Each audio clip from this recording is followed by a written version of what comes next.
Amanda finds a 30-year-old letter hidden in her late mother's wedding dress, revealing she is not her father's biological daughter. The truth leads her to Michael, an Irish artist her mother loved but was forced to abandon, forever changing what she understood about family and sacrifice. The wedding dress had been waiting in Amanda's guest room closet for 3 weeks, wrapped in tissue paper that crackled like old bones every time she touched it. Her mother Elizabeth had died 18 months ago, cervical cancer that took her too fast, and Amanda had been putting off this moment, the moment when she'd actually try on the dress for her own wedding in 6 weeks. It felt like tempting fate somehow, like wearing her mother's carefully preserved 1995 ivory silk would invite the same kind of tragedy that had taken Elizabeth at 62, still too young, still with so much left to say. But Amanda's fiancé David had insisted gently that morning over coffee, "Your mom would want you to wear it. She saved it for you specifically." And he was right. Elizabeth had made Amanda promise, during those final morphine-hazy days in hospice, that she'd at least try the dress on. "It might need alterations," Elizabeth had whispered, her voice already fading, "but the bones of it are good. The bones of it will fit you perfectly." So now Amanda stood alone in her bedroom on a Saturday afternoon in April, the Philadelphia rain creating percussion against her windows, and she bit her lower lip the way she always did when anxiety crept up her spine.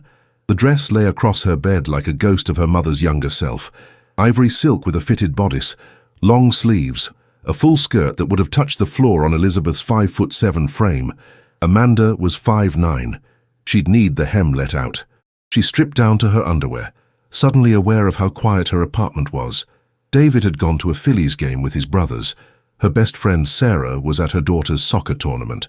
Just Amanda and this dress and the ghost of a woman who'd worn it 30 years ago when she married James Fletcher, Amanda's father. James, who died 5 years ago of a stroke at 59. Too young, both of them. Too much left unsaid. The silk was cool against Amanda's skin as she stepped into it, pulling it up over her hips. The fit was eerily perfect through the bodice, though she had to suck in slightly to get the zipper started. Amanda reached behind herself, fumbling with the old-fashioned zipper, metal teeth, not the modern nylon kind. It caught halfway up her back. She tugged, gently at first, then harder. Something was blocking it from the inside. Amanda's heart kicked strange in her chest. She worked the zipper back down, slipped her hand inside the dress's interior, feeling along the silk lining. Her fingers found it immediately, a small pocket sewn into the inside seam, crude stitching that definitely wasn't part of the original construction. The pocket was maybe 4 inches square, and inside it something crinkled. Paper. She pulled the dress off carefully, laid it back on the bed, and worked her fingers into the hidden pocket. The paper was folded many times, compressed into a tight square that had been living inside this dress for God knows how long. Amanda's hands were shaking enough that she had to sit on the edge of her bed, the lavender scent she always wore suddenly too strong in her nose. She unfolded the paper slowly. It was ivory stationery, thick and expensive, the kind Elizabeth's parents would have insisted on for wedding correspondence. The handwriting was her mother's, younger than Amanda remembered it, less confident, the letters slightly larger. The date at the top made Amanda's breath stop. June 17th, 1995. Her parents' wedding day. The day this dress was worn for the first and supposedly only time. "To whoever finds this," the letter began, "I'm writing this in my childhood bedroom 3 hours before I walk down the aisle to marry a man I don't love. I'm writing this because I need someone to know the truth, even if that someone is only the future." Amanda read that first paragraph 3 times, her nervous laugh bubbling up and dying in her throat before it could become sound. The rain kept hitting her windows. Somewhere in the building a door slammed. The dress lay beside her like evidence of a crime nobody knew had been committed. She kept reading, and with each line the foundation of everything she'd believed about her life began to crack. By the time she reached the bottom of the first page, Amanda understood that the woman she'd called Dad for 29 years wasn't her father at all. And the mother she'd thought she knew had been a stranger carrying a secret so heavy it had to be sewn inside a wedding dress just to survive. The letter was 4 pages long. Amanda read all of it sitting there in her underwear with her mother's wedding dress pooled beside her, and when she finished, she realized she'd been biting her lower lip so hard she'd drawn blood. The coppery taste mixed with something else, grief, maybe, or the specific flavor of truth arriving 30 years too late to do anything but destroy. Amanda sat frozen for what might have been minutes or hours, time doing that strange liquid thing it does when your entire understanding of yourself suddenly liquefies. Then, moving on autopilot, she walked to her kitchen and made tea she didn't drink, poured a glass of wine she didn't touch, finally settled on just standing at her window, watching rain streak the glass while her mind tried to process what her mother had written. The letter's second page was where Elizabeth had explained the mechanics of deception. She'd been 3 months pregnant when she married James Fletcher, 3 months carrying another man's child and hiding it under ivory silk, and her mother's insistence that the dress be fitted loosely enough to conceal any slight swelling. No one noticed, Elizabeth wrote, or if they did, they had the grace not to mention it. In our circle, you didn't acknowledge such things. You smiled and celebrated, and pretended everything was exactly as it should be. Amanda returned to the bedroom to the letter, reading certain passages aloud to make them real.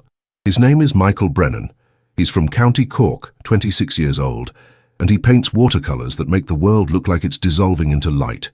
I met him at a gallery opening in Rittenhouse Square last October. I was there with my parents. He was there displaying his work. We talked for 3 hours. My mother had to physically pull me away. After that, I found excuses to see him every week. The gallery, coffee shops in neighborhoods my parents would never visit, his studio apartment in Fishtown where the radiator clanged and the windows didn't quite close but the light was perfect for painting. Amanda paused, biting her lip. Her mother had never mentioned any of this.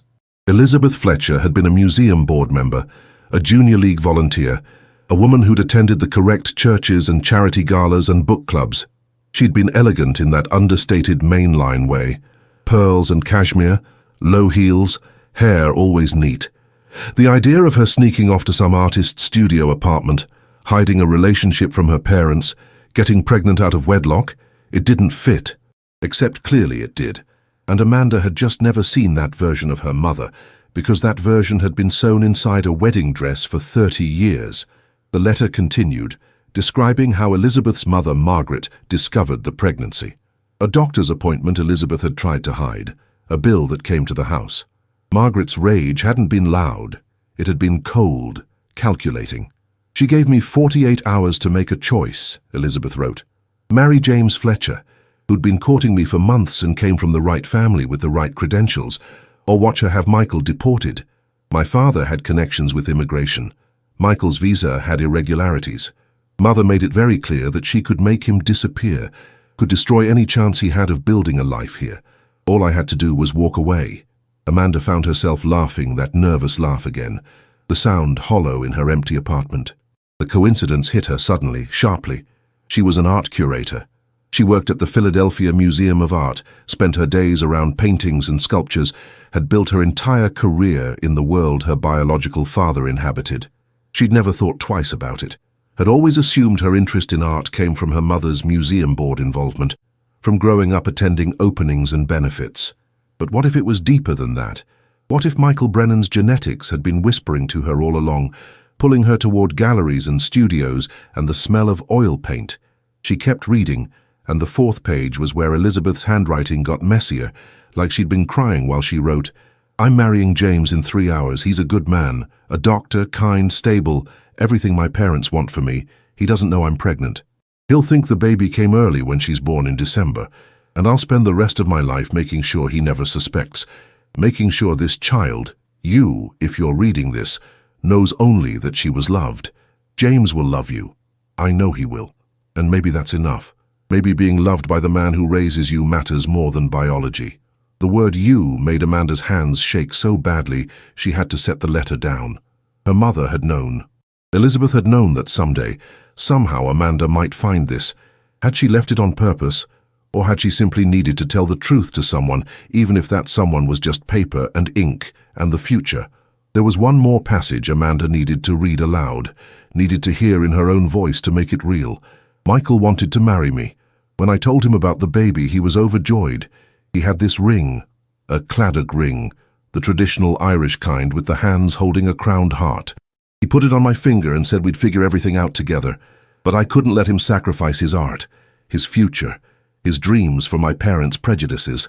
So I told him I'd changed my mind about us, that I was marrying James, that our relationship had been a mistake. I gave him back his ring and I watched his heart break, and I've carried that image for every day of the 30 years since. Amanda walked back to her mother's jewelry box, which she'd inherited along with the dress and the house, and all of Elizabeth's carefully curated possessions. She'd gone through it after the funeral, had divided pieces among family members, had kept some for herself, but there'd been one ring she hadn't understood, a silver cladder ring, worn and tarnished, tucked into a small velvet pouch at the very bottom of the box. Amanda had assumed it was costume jewelry, something her mother picked up on a trip to Ireland Amanda didn't remember. She found the pouch now, opened it, slipped the ring onto her right hand. It fit perfectly. The heart faced outward, the position that meant the wearer was single, available, looking for love. Had her mother worn it that way intentionally? Had she kept it all these years as a reminder of the man she'd loved and lost?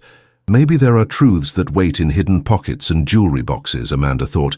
Truths that bide their time until the right person is ready to find them.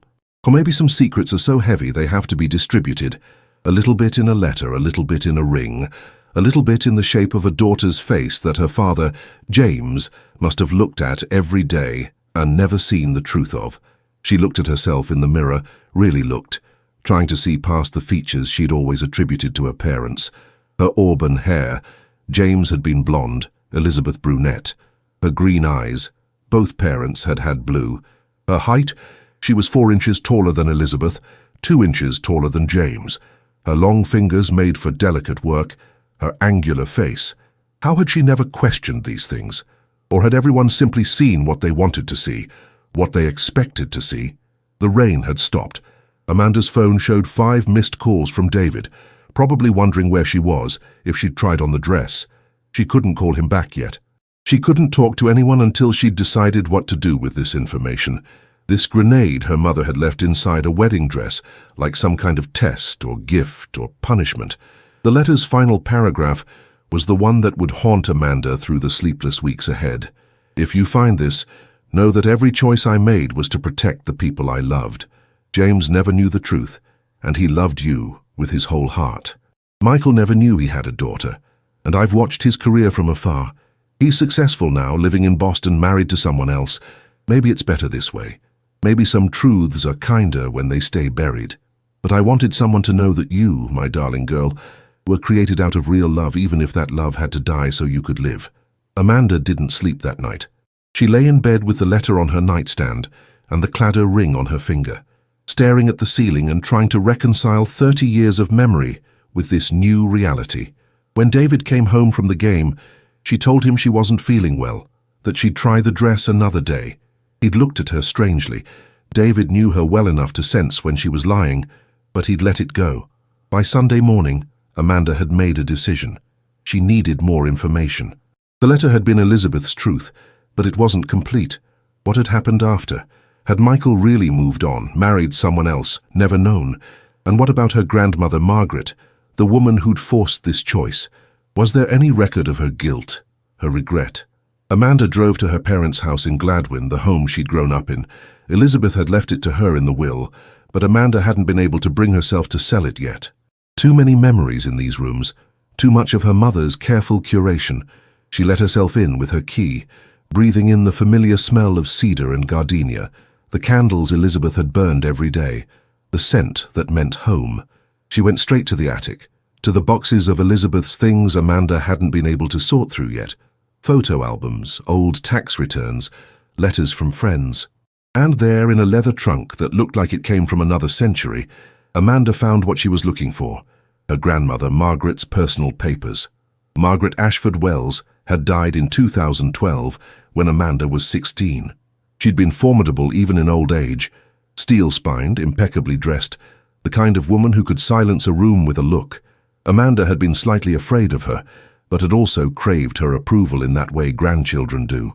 Now, looking through Margaret's papers, Amanda saw her grandmother through different eyes. There was a journal, leather-bound, dated from 1995 to 2000. Amanda's hands shook as she opened it, scanning for any mention of Elizabeth's wedding, of Michael, of the choice Margaret had forced. She found it 3/4 through the first volume, an entry dated June 20th, 1995, 3 days after the wedding. Elizabeth is married. She looked beautiful, though I could see the strain in her face during the ceremony. James suspects nothing. This is for the best. That Irish boy would have ruined her life. No family, no prospects, just paint and dreams. Elizabeth will thank me eventually when she sees what a good life James can provide. A child needs stability, not starving in some artist's garret. Amanda read it twice, tasting something bitter. No remorse. No acknowledgement that she'd destroyed 2 lives to maintain appearances. Just cold certainty that she'd done the right thing. But then, flipping forward through the years, Amanda found another entry. December 2008, 13 years after the wedding. I saw him today, Michael Brennan. His work was featured in the Times, a gallery showing in Boston, quite successful. The photograph showed him at the opening, and I was struck by his face. He looked sad, even in celebration. Hollow, somehow. I've begun to wonder if I made a mistake. Elizabeth is comfortable but not happy. James is good to her, but she's never lit up around him the way she did when she talked about that boy. And Amanda... The entry stopped there, mid-sentence, as if Margaret hadn't been able to finish the thought. Amanda turned the page eagerly, but the next entry was weeks later, about something else entirely. Her grandmother had almost said something about her, had almost connected the dots, but had stopped herself. She kept reading, and in 2011, a year before Margaret died, she found the entry that made everything shift. I'm dying. The doctors confirmed it. Pancreatic cancer, maybe 6 months. I should tell Elizabeth the truth about Michael Brennan. Should give her permission to contact him. But what good would it do now? James has been dead 6 years. Michael is married. Amanda is a grown woman who thinks James Fletcher was her father. Why detonate all those lives for my conscience? Some secrets are meant to stay buried. So Margaret had known she was wrong, had carried that knowledge to her grave, but had chosen silence anyway, just like Elizabeth. 3 generations of women keeping secrets, Amanda thought, and she was the one who got stuck with the truth. But there was one more thing in Margaret's trunk, a small box wrapped in tissue paper, tucked beneath the journals. Amanda opened it carefully and found a photograph. The image was slightly faded, taken with an old film camera, but clear enough. A young man, mid-20s, standing in front of an easel. Dark hair, green eyes, angular face. He was laughing at whoever held the camera, his hand raised in a casual wave. On the back, in Elizabeth's handwriting, M. October 1994. Amanda held the photo next to her bathroom mirror, comparing. The resemblance was undeniable. The same sharp jawline, the same high cheekbones, the same way their eyes tilted slightly at the corners. This was her father. Not the man in the wedding photos downstairs, not James Fletcher with his kind smile and doctor's hands. This Irish artist she'd never met, who had no idea she existed.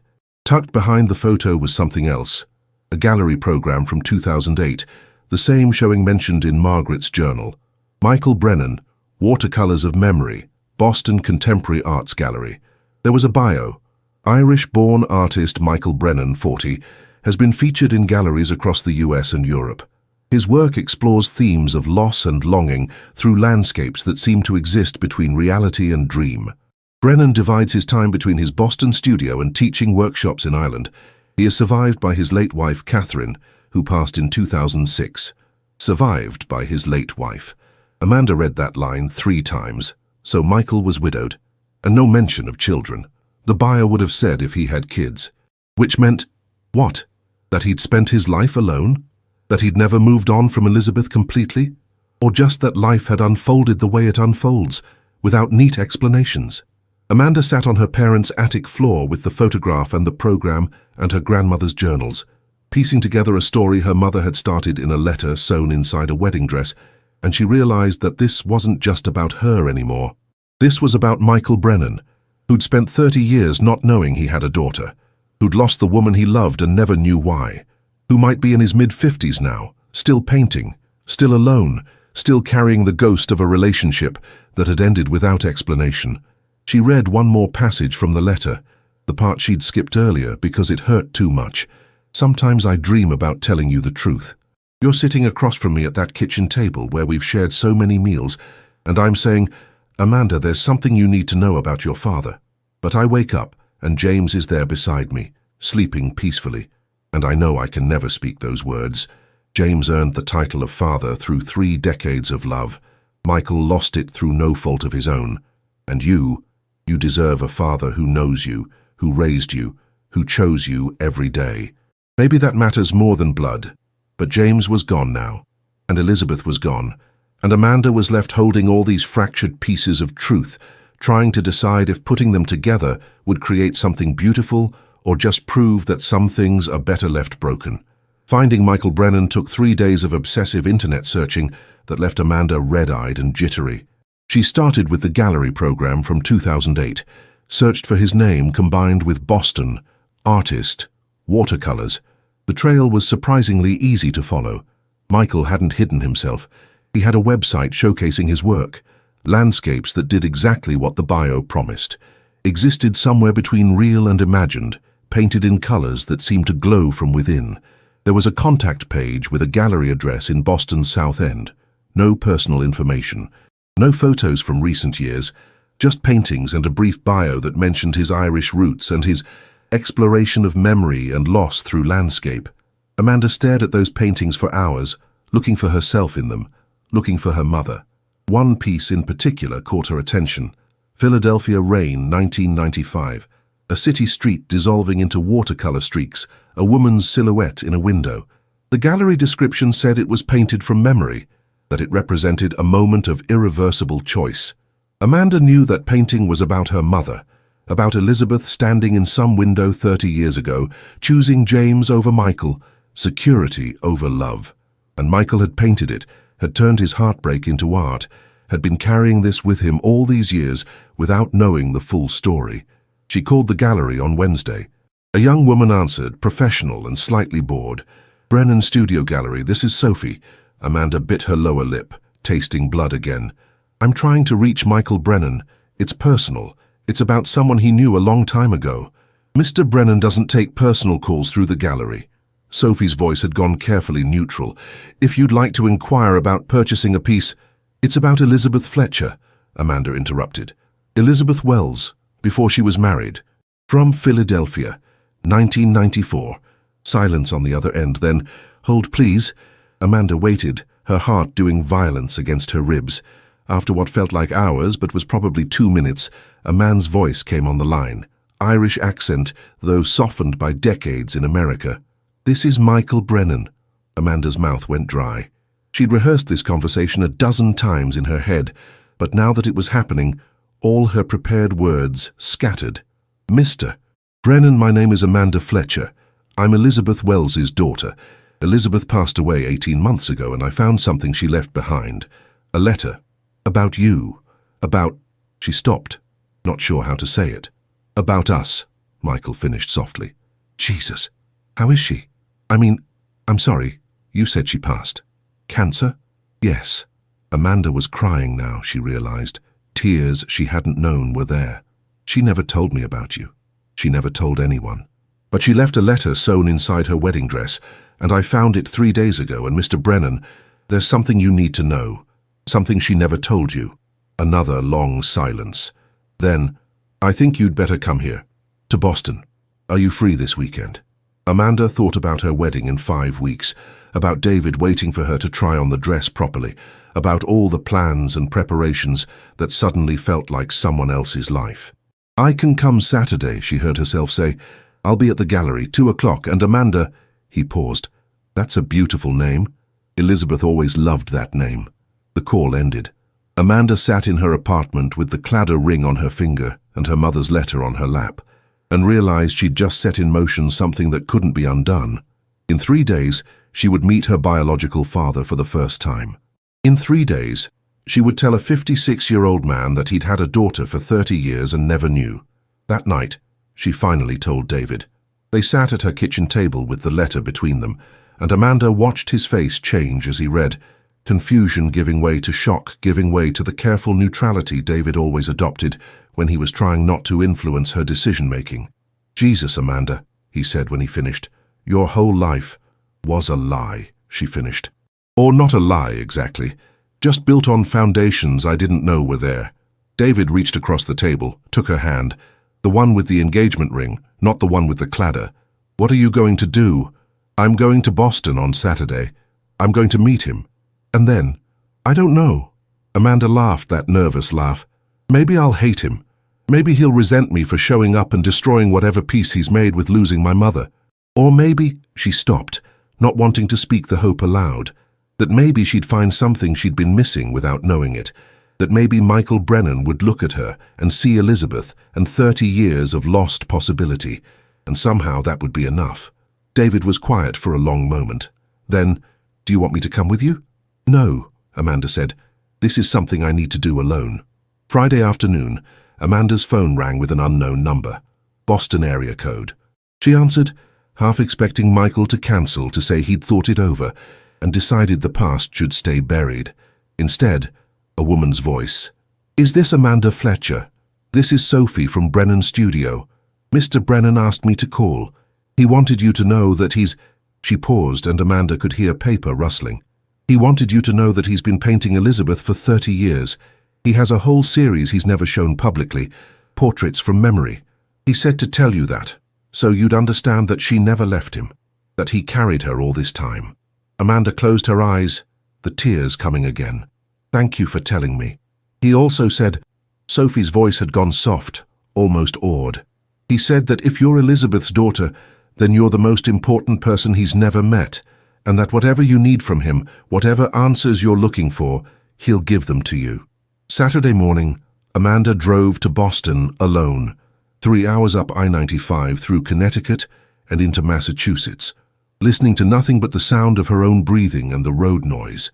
She'd brought the letter, the photograph, the Cladder ring, evidence, proof, ways to show Michael that this wasn't a cruel joke, that Elizabeth had really loved him, that the daughter he never knew existed was real. The gallery was in a converted warehouse, all exposed brick and high ceilings and natural light. Amanda arrived 15 minutes early and sat in her car, biting her lower lip, trying to work up the courage to walk through that door. At exactly 2 o'clock, she got out. Inside, a young woman who must be Sophie looked up from a desk. "Amanda?" "Yes. He's upstairs, in his studio. I'll take you." They climbed a metal staircase to the second floor, where the walls were covered in paintings. Landscapes mostly, but also portraits. Women's faces Amanda didn't recognize. And then, in the corner, a series of larger canvases turned to face the wall. "Those are the Elizabeth paintings," Sophie said quietly. "He turns them around when clients visit, says they're not for sale." Michael Brennan stood with his back to them, looking out a window that faced the street. He was taller than Amanda expected, lean in that way of people who forget to eat when they're working, grey threading through dark hair that was still thick. He wore paint-stained jeans and a button-up shirt with the sleeves rolled to his elbows. When he turned, Amanda saw her own face looking back at her, older, masculine, weathered, but unmistakably the same bone structure, the same green eyes, the same way of standing slightly off-center. "Jesus, Mary, and Joseph," Michael whispered, and his Irish accent was suddenly thick. "You're the image of her, of Elizabeth at your age." Amanda couldn't speak. She just stood there taking him in, this stranger who was somehow fundamental to who she was. Finally she managed, "I'm also the image of you. Look." She held up the photograph from 1994, the one of Michael laughing at the camera. He took it with shaking hands, stared at it for a long moment. "I didn't know she kept this. I didn't know she kept anything." "She kept everything," Amanda said. "She kept your ring. She kept track of your career. She kept you alive in ways no one ever saw." She pulled out the letter. "This is what she wrote on her wedding day, the day she married my father, the man I thought was my father, James Fletcher. He died 5 years ago, never knowing I wasn't his biological daughter." Michael took the letter, and Amanda watched his face as he read, watched him age 10 years in the space of those 4 pages, watched him reach the part about the pregnancy and go very still. When he looked up, his eyes were wet. "Are you saying that I have a daughter?" Amanda finished, the same word her mother had used in the letter. "I'm 30 years old. I grew up in Philadelphia. I'm an art curator. I'm getting married in 5 weeks, and until 3 days ago I had no idea you existed." Michael sat down heavily on a paint-splattered stool, still holding the letter. "She was pregnant. She was carrying you when she told me she'd changed her mind, when she gave back my ring and married him. And I never—" He stopped, pressing his palms against his eyes. "Christ, 30 years. I've had a daughter for 30 years. They sat in Michael's studio for 3 hours that first day, trading stories like currency, trying to fill 3 decades of absence with words that couldn't possibly be enough. Michael showed Amanda the Elizabeth paintings, 15 canvases of her mother at different ages, all painted from memory, all capturing something essential about Elizabeth that Amanda had never seen in photographs. In these paintings, her mother was young and alive and full of longing, frozen in the moment before she made the choice that would define all their lives. "I painted the first one the year after she left," Michael said, touching the edge of a canvas that showed Elizabeth laughing. "I was in Paris studying, trying to forget her. But forgetting her was like trying to forget how to breathe, so I painted her instead. I've been painting her ever since." Amanda stared at the paintings, seeing her mother through Michael's eyes, not as the reserved museum board member who raised her, but as the young woman who'd sneaked away to an artist's studio, who'd loved recklessly, who'd gotten pregnant and been forced to choose between love and survival. "She lived her whole life carrying this," Amanda said. "The guilt of leaving you, the secret of my paternity. It must have been exhausting." "She was protecting me," Michael said softly. "According to that letter, her mother was going to have me deported. I was on a student visa that had irregularities. If Margaret Wells had followed through on her threat—" He stopped, running his hand through his hair. "I might never have had any of this. The career, the success. Elizabeth gave me that by walking away. But she took away something too," Amanda said. "She took away you knowing you had a daughter. She took away me knowing my real father. James Fletcher was a good man. He loved me, he raised me well. But he wasn't you, and maybe that matters." Michael looked at her, really looked, and Amanda saw something crack in his expression. "Tell me about him, about James. I need to know that you had a good father, even if it wasn't me." So Amanda told him. About James taking her to museums every Sunday, about teaching her to ride a bike in Fairmount Park, about supporting her decision to study art history even though he'd hoped she'd go to medical school, about his quiet strength, his terrible jokes, his way of showing love through actions rather than words, about how he'd held her when her first boyfriend broke her heart, how he'd walked her through every major decision of her life, how he'd died too young but had lived fully in the time he had. "He sounds like he was exactly what you needed," Michael said when she finished. His voice was tight with something Amanda couldn't name. Grief, maybe, or acceptance, or the specific pain of knowing you've been replaced by someone better. "He was," Amanda agreed. "But Michael—" She paused, using his first name for the first time. "You're what I needed too. I just didn't know it until now." They were sitting with that truth when Amanda's phone buzzed. A text from David. "How's it going? Do you want me to drive up?" She texted back, "I'm okay, I'll call you tonight." Then she looked at Michael and said, "There's something else. Something the letter doesn't say, but you need to know." Michael's face went wary. "What?" Amanda pulled out her phone, showed him photos from the last year of Elizabeth's life. Her mother in the hospice bed, thin and frail, tubes everywhere. She was dying when she wrote that second note, the one that led me to find the letter. She could have destroyed it. She could have taken the secret to her grave, but she didn't. She left it for me to find. Left it sewn inside her wedding dress like some kind of inheritance, and I think—" Amanda's voice cracked. "I think she wanted me to find you. I think this was her way of saying she was sorry. To both of us." Michael took the phone, stared at the photos. When he looked up, his face was devastated. "I should have been there. When she was dying, I should have been there. You didn't know. I should have looked for her. Should have fought harder when she ended things. But I was young and stupid and hurt, and I let her go. I moved to Paris and then New York and then here, and I built this whole life.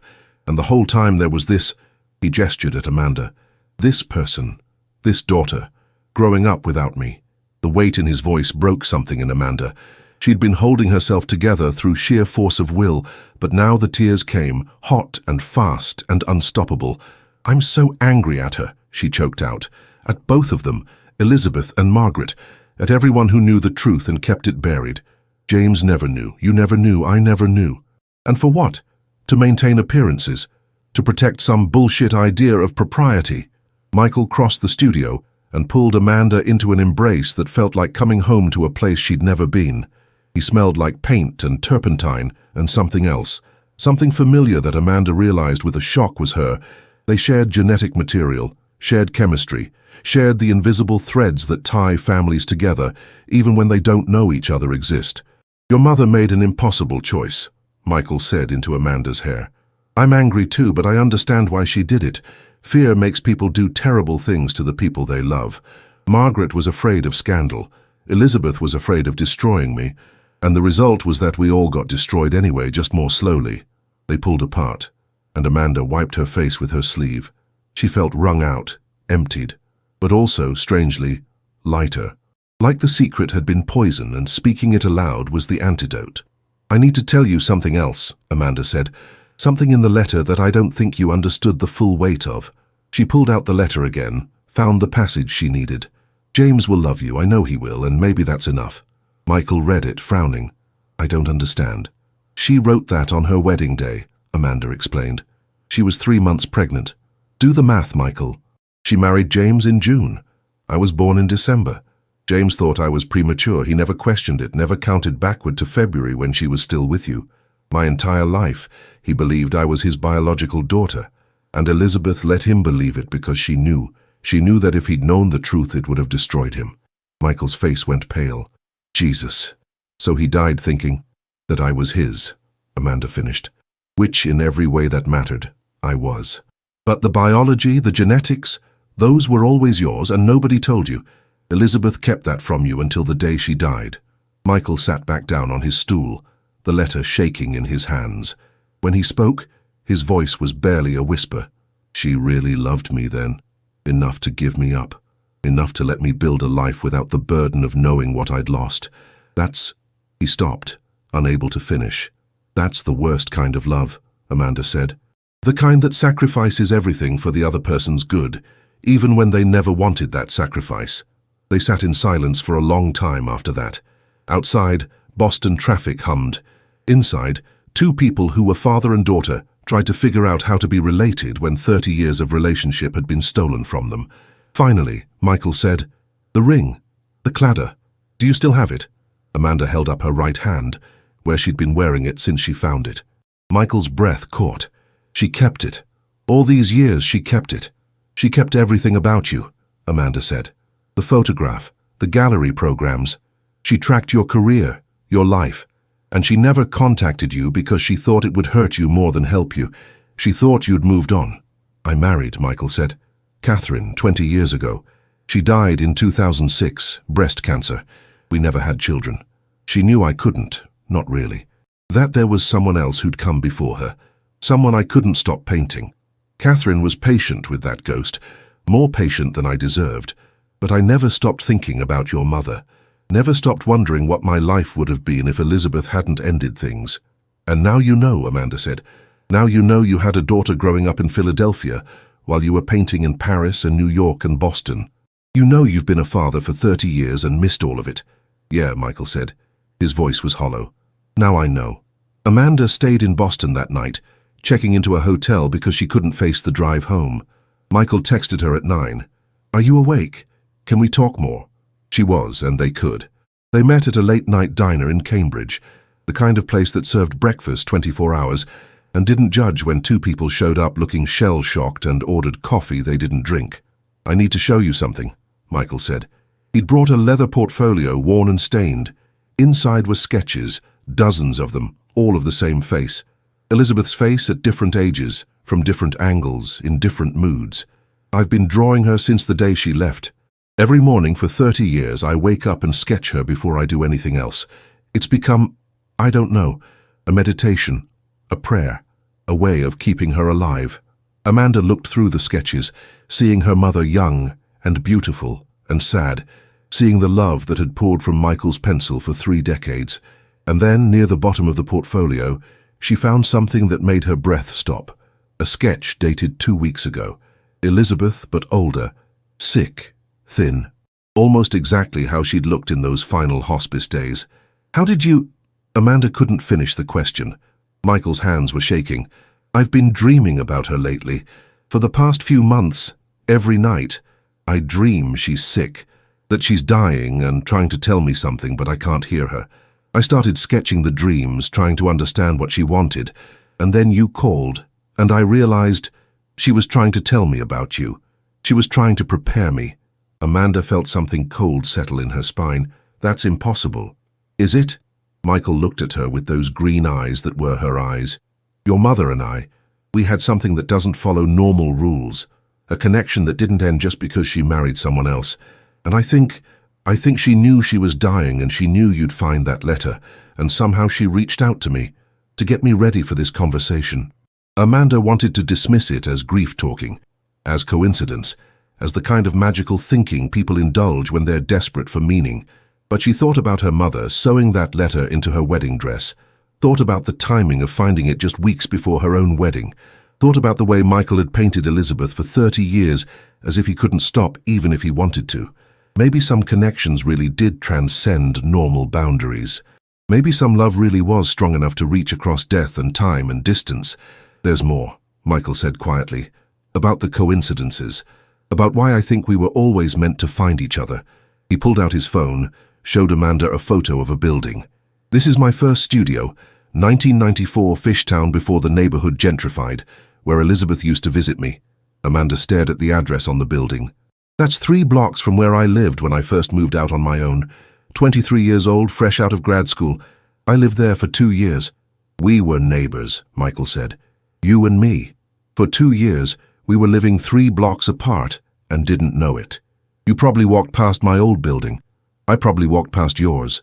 We were that close. The second coincidence hit Amanda harder. She'd always loved Fishtown, had felt drawn to it in ways she couldn't explain. She'd assumed it was the art scene, the galleries, the creative energy. But what if it was deeper? What if some part of her had been seeking the place where her mother and biological father had fallen in love? And the art, Michael continued. You said you're a curator at the Philadelphia Museum of Art. What's your specialty? Contemporary Irish artists, Amanda said, then stopped, really hearing what she'd just said. Oh my God. Yeah, Michael said. Your specialty is literally my cultural heritage, the country I'm from, the tradition I work in, and you chose that specialty when I was 25, Amanda finished, writing my master's thesis. I had to pick a focus, and I kept being drawn to Irish watercolorists. I told myself it was because the work was underrepresented in American museums. But Michael, what if I was looking for you? What if some part of me knew? Michael reached across the table, took her hand, the one with the claddagh ring. I think we've been looking for each other all along. I think Elizabeth knew that when she left that letter. She knew we'd find each other eventually, when the time was right. They sat with that truth, the weight of it, the impossible synchronicity of it all. 3 coincidences that weren't coincidences at all, but rather the universe folding back on itself, bringing together a father and daughter who should have known each other all along. There's something I haven't told you, Amanda said finally, about James, about the man who raised me. She pulled out her phone, showed Michael a photo from her childhood, maybe age 8, sitting on James's lap while he read to her. He used to read me Irish fairy tales before bed, Yeats and Lady Gregory and all these stories about the Tuatha De Danann and Selkies and changelings. I always wondered why, since we had no Irish connection that I knew of. But now you're wondering if he knew, Michael finished, if somehow, somewhere he suspected. He never said anything, never gave any indication. But what if he looked at me and saw something that wasn't him? What if he read me those Irish stories because he was trying to give me a connection to a heritage he suspected I had, but couldn't acknowledge? Michael was quiet for a long time. Then, if he did that, if he loved you enough to honor the heritage he suspected you carried, even though it meant acknowledging you might not be his, then he was a better man than I could ever be. And your mother chose well, even if she chose wrong. That broke something in Amanda. She'd been so angry at her mother, at Margaret, at everyone who'd kept this secret. But maybe the secret had been kept out of love. Maybe Elizabeth had looked at James Fletcher and seen a man who would raise Amanda with kindness, even if he suspected the truth. Maybe she'd married him not just because she was forced to, but because she knew he'd be the kind of father every child deserves. I don't know how to feel, Amanda admitted. I'm angry and grateful and devastated all at once. James was my father. You're my father. Both things are true, and I don't know how to honor one without betraying the other. You don't have to choose, Michael said gently. James earned his place as your father through 30 years of love.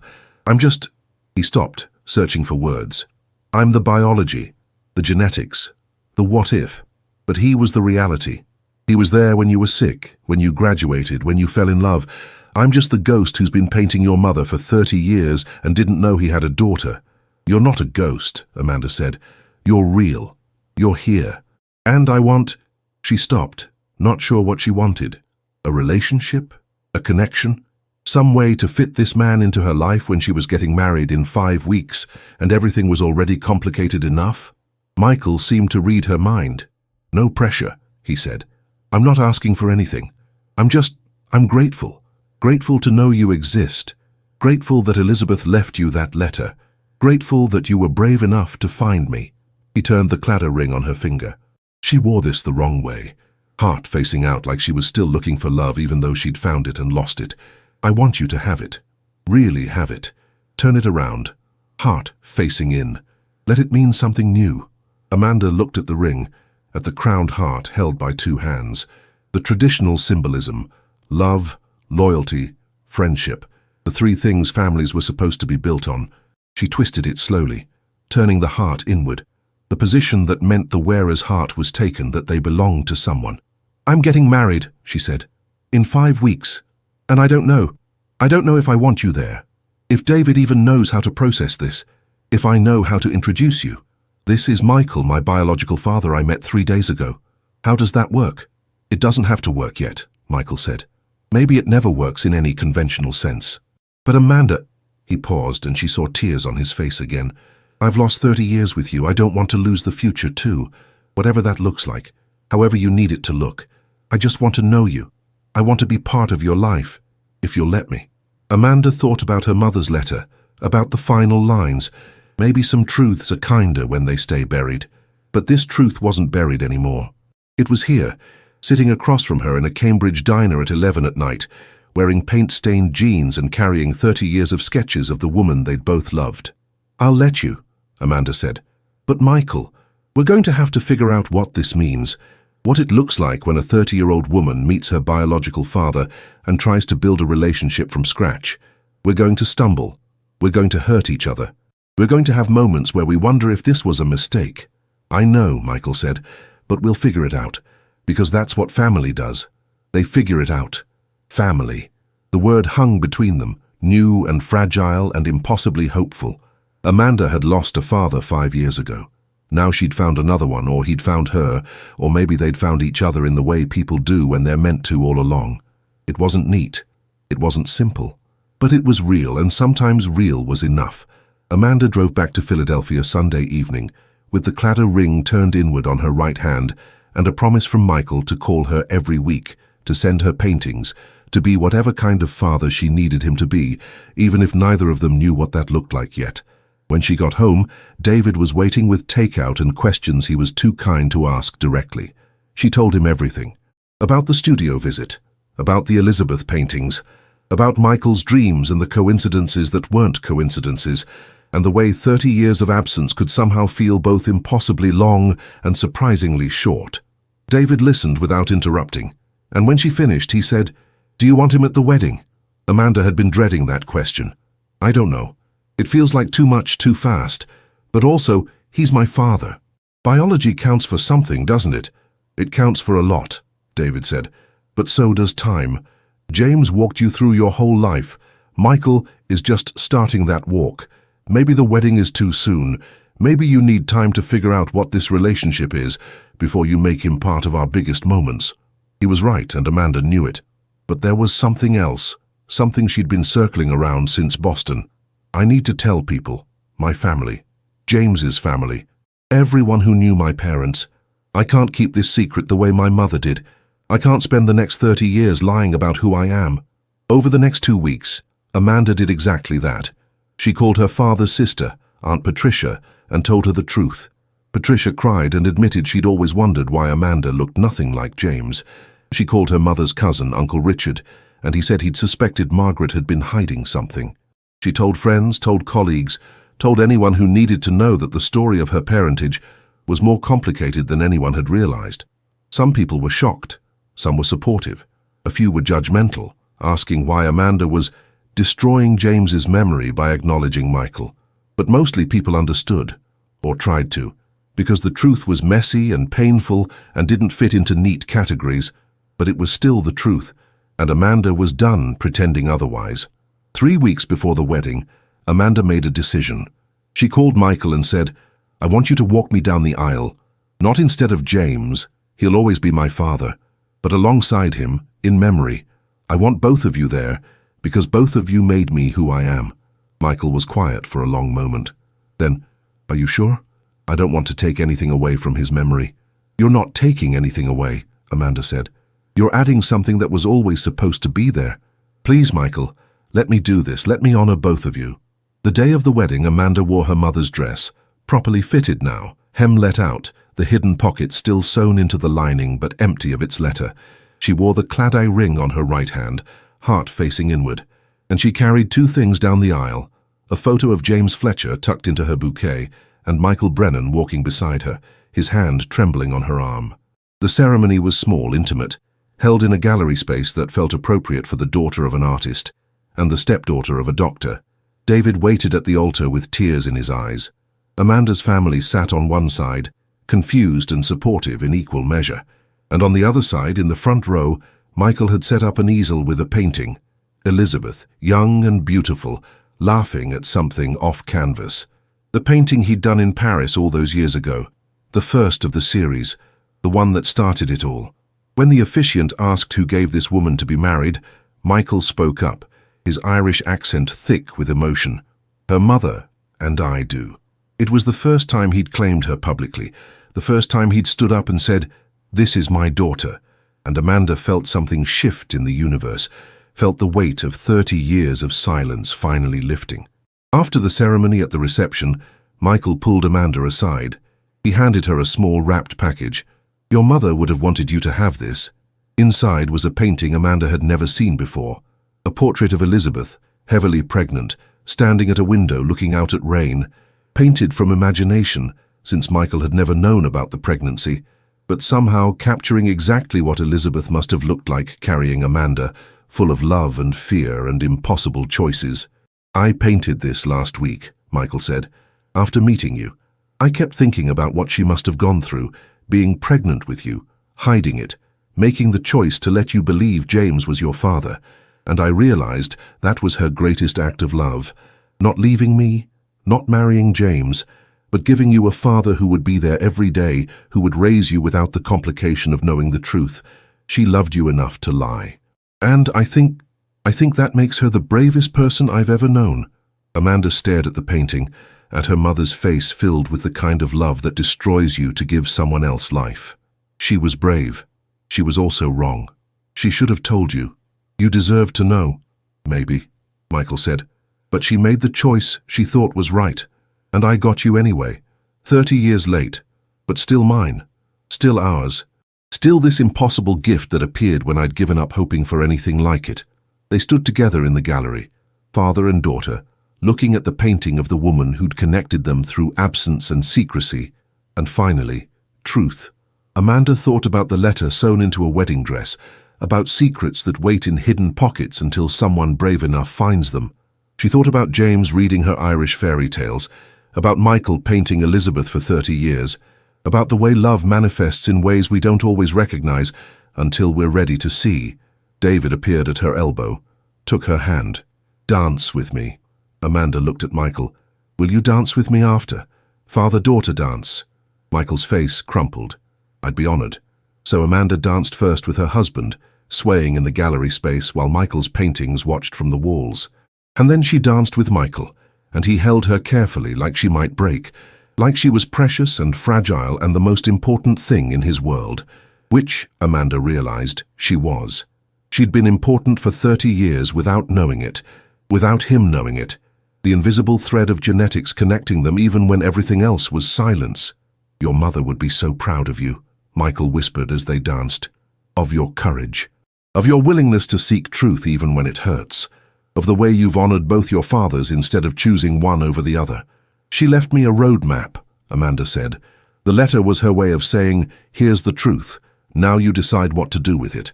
And I decided that truth matters more than comfort, that knowing you matters more than preserving some false narrative about my family." Michael pulled back slightly. looked at her face. "You have her eyes. Did you know that? I've been painting those eyes for 30 years, and now here they are looking at me from my daughter's face. It's like Elizabeth gave me one last gift before she died. She gave me you." Maybe that's what the letter was, Amanda thought. Not just confession, but gift. Not just truth, but grace. Her mother had carried this secret until it became unbearable, and then she'd sewn it into a wedding dress, knowing that someday, somehow, Amanda would find it. She'd trusted her daughter with the truth she couldn't speak herself, and in doing so, she'd given Michael back the daughter he never knew he'd lost. The reception wound down. Guests drifted away. Amanda stood in the gallery with David and Michael, looking at the Elizabeth paintings that Michael had brought to display. 15 canvases showing one woman at different ages, all painted from memory, all capturing something essential about love and loss and the way some people never really leave us, even when they're gone. "I'm keeping these for you," Michael said. "All of them. When I die, they're yours. Every painting of your mother, every sketch, every scrap of evidence that I loved her and never stopped. It's your inheritance. The one Elizabeth couldn't give you, but I can." Amanda felt tears on her face, the happy kind this time. "Thank you for loving her, for painting her, for keeping her alive all these years when she thought you'd moved on." "I couldn't move on," Michael said simply. "She was the love of my life. Catherine knew it. Everyone who knew me knew it. And now I understand why. It wasn't just losing Elizabeth. It was losing the life we should have had together, the daughter I should have raised, the family that was taken from me before I even knew it existed. But we're here now, we're real now, and that has to be enough." 3 months later, Amanda visited Michael in Boston. They spent the weekend painting together, Michael teaching her watercolors, showing her how to let the paint bleed and run and find its own shape. They painted Elizabeth from the photographs Amanda had brought, trying to capture her essence the way Michael had been doing for 30 years. "You have talent," Michael said, watching Amanda work. "It's raw, untrained, but it's there in your blood. My blood. Our blood." Amanda looked at her painting, messy and imperfect, but somehow capturing something true about her mother's smile. "I spent my whole life around art, but never tried to make it. I thought I was just an observer, a curator, but maybe I was afraid. Maybe I sensed that if I started painting, I'd discover something about myself I wasn't ready to know. And now? Now I'm ready," Amanda said. "Now I want to know all of it. Where I came from, what I inherited, who I might have been if I'd known you from the beginning. I can't change the past, Michael, but I can change the future. We can change it together." They painted until late that night, father and daughter, making art in a studio that smelled like turpentine and possibility. And when Amanda finally went to bed in Michael's guest room, she dreamed of her mother, young and beautiful and full of life, wearing a wedding dress with a secret sewn inside it, smiling like she knew everything would turn out okay in the end. Maybe it would. Maybe it already had. Because the truth was out now, breathing and alive and impossible to ignore. James Fletcher had been her father for 30 years, loving her and raising her and shaping who she became. Michael Brennan was her father too, carrying her in his genes and his art, and his 30 years of longing for a woman he never stopped loving. Both things were true. Both men had made her who she was. And Amanda Fletcher Brennan, though she'd never legally change her name because James deserved to be honored too, Amanda had learned that family wasn't simple, wasn't clean, wasn't the neat story people wanted it to be. Family was complicated and messy, and full of secrets that waited in hidden pockets until someone was brave enough to bring them into the light. She wore the Claddagh ring every day, heart facing inward. She kept her mother's wedding dress in her closet, the hidden pocket still there, still empty, still carrying the memory of a letter that changed everything. She visited Michael every month, learning watercolors and Irish history, and all the things her biological father could teach her now that they'd found each other. And sometimes, when the light was right, and Amanda was painting in Michael's studio, with her mother's eyes and her biological father's hands, she could swear she felt Elizabeth there too, proud and relieved, and finally free of the secret that had defined her life. The secret that had been sewn inside a wedding dress for 30 years, waiting for the daughter who was brave enough to seek truth, even when truth was painful. "Some secrets are meant to stay buried," Elizabeth had written. But this one wasn't. This one needed air and light and the sound of truth being spoken aloud. And in the speaking, in the finding, In the painful, beautiful work of building a relationship from fragments and genetics and love that refused to die, in all of that, Amanda found something she didn't know she'd been missing. She found her father, both of them, and in doing so, she found herself.